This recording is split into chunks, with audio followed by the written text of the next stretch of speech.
Imagina uma dança que é capaz de escandalizar toda uma sociedade. Uma dança considerada ousada, vulgar e perigosa.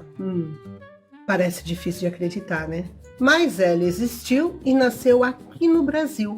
Hoje eu quero contar para você a história do maxixe, um ritmo que ajudou a construir a história da música brasileira. No final do século XIX, o Rio de Janeiro era uma cidade em transformação. Pessoas de diferentes origens conviviam juntas nas ruas, nos mercados, nos quintais, nos bailes. É importante lembrar que nós estamos falando aí do final do século XIX. A escravidão havia sido abolida oficialmente em 1888 e a República havia sido proclamada em 1889. O Brasil vivia então profundas mudanças sociais. Nas ruas do Rio de Janeiro, culturas africanas, europeias e brasileiras se encontravam diariamente. Bailes populares reuniam pessoas de diferentes origens e nem sempre eram bem vistos pela elite. Algumas dessas festas ficaram famosas, como a Noite da Jaca. Eram encontros marcados por música, dança, alegria e pela mistura de diferentes classes e culturas. Foi nesse ambiente vibrante que ritmos como o maxixe encontraram espaço para crescer. O maxixe não escandalizou apenas pelos passos. Ele escandalizou porque colocava no centro dos salões uma cultura que vinha das ruas, dos quintais e das camadas populares. A dança aproximava os corpos, mas também aproximava mundos que a sociedade teimava em manter separados. O maxixe nasceu exatamente desses encontros. Foi desse encontro entre culturas europeia, africana e brasileira que começou a surgir um novo jeito de dançar. O maxixe não nasceu de repente. Ele nasceu da mistura de ritmos como a polca, a rabaneira cubana, o lundu, recebendo também forte influência da cultura africana brasileira. Era uma música viva, alegre e cheia de movimentos. Enquanto o maxixe ganhava as ruas, alguns músicos começaram a perceber que aquele novo jeito de fazer música representava um Brasil que ainda estava nascendo. Uma dessas pessoas foi Chiquinha Gonzaga, pianista, compositora e maestrina. Ela já desafiava convenções naquela época, em que mulheres dificilmente ocupavam esse espaço. Aliás, a mulher não ocupava espaço nenhum. Ela era dona de casa, ela cuidava de marido e de filho.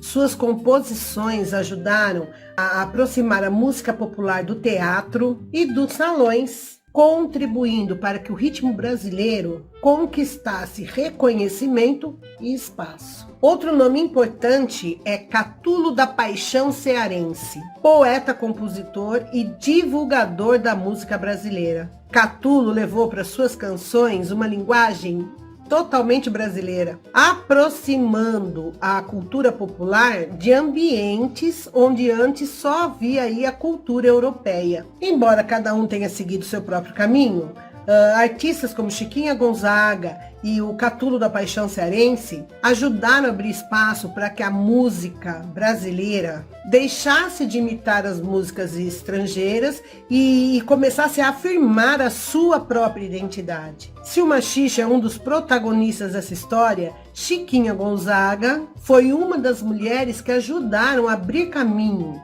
para que a música brasileira encontrasse a sua própria voz. Mas havia um problema. Até então, a maior parte das danças eram feitas separadas. Os casais eles não se uniam, né? Se você procurar lá as músicas europeias, lá era tudo distanciado.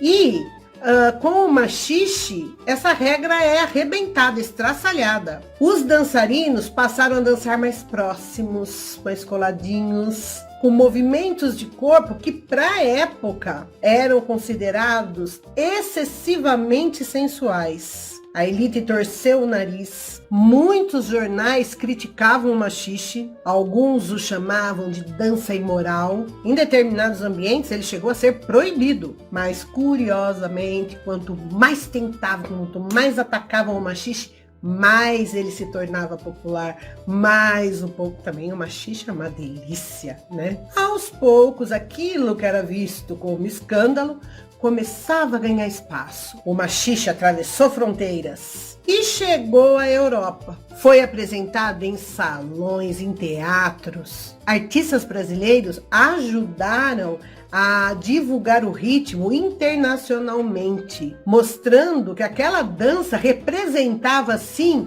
a identidade brasileira. Bem, mas com o passar do tempo, o machixe foi perdendo espaço para outros gêneros que foram surgindo, especialmente para o samba, mas sua influência nunca desapareceu. Muitos estudiosos ainda o consideram um dos grandes antepassados do samba urbano. Ou seja, quando ouvimos samba hoje, existe um pouco de machixe vivendo dentro dele. E foi justamente por isso que escolhemos começar nosso projeto Ritmos do Brasil pelo machixe. Mais do que um ritmo, ele representa o encontro entre culturas, de povos e de histórias. É um lembrete de que a música brasileira nasceu da mistura, da criatividade e da coragem de quem ousou criar algo novo. Esperamos que ao ouvir nossa música, você também possa sentir um pouco dessa energia que atravessou gerações e continua viva até hoje. O machixe abriu uma porta, mas foi dessa porta que nasceu um gênero considerado por muitos a primeira música urbana tipicamente brasileira. Na próxima semana vamos conhecer o choro. Agora eu quero saber,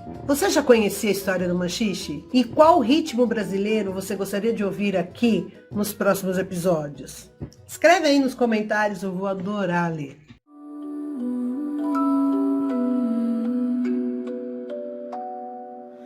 Ponto